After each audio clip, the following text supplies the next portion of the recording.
My inspiration is behind us here. So you see some pictures around in different sort of places.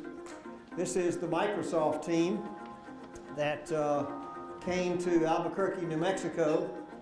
Not Silicon Valley, not Boston, not New York, but they came to Albuquerque because the Altair computer was there.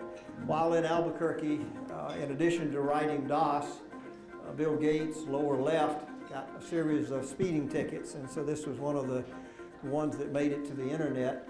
But Gates ran up a bill with a local law firm, and at that time didn't have the money to pay the $55,000. And so he did what every good entrepreneur does. He called home, and his father said, "Willie, I'll loan you the money on the condition that you leave Albuquerque and come back to Seattle." So because we couldn't raise $55,000 in New Mexico, there weren't any banks that understood what software and operating systems were. There weren't any VC firms, and there certainly weren't any angel groups. In actually October of 1996, I started the Gathering of Angels on a Saturday morning. I was teaching about 4 nights a week, and so there were no nights in my week. So we did it on Saturday morning, didn't get any funding. Called the guy in California and asked him what I was doing wrong. He said, "Tarby, what kind of wine are you serving?"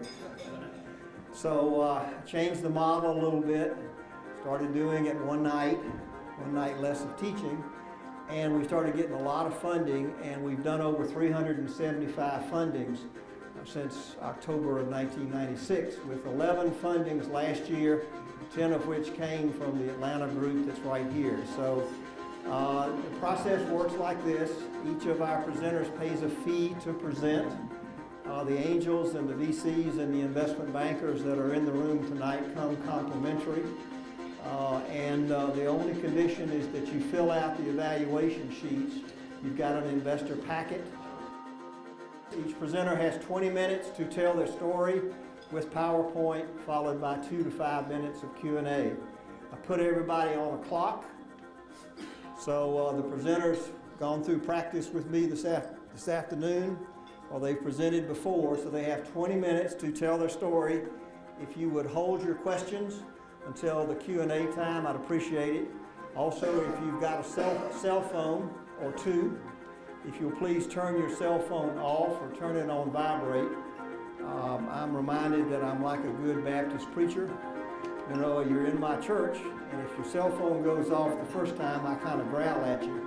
And the second time, I ask you to respectfully leave the room. So if you want to be here tonight, as all of you are, it's all volunteer, please turn off your cell phones for me.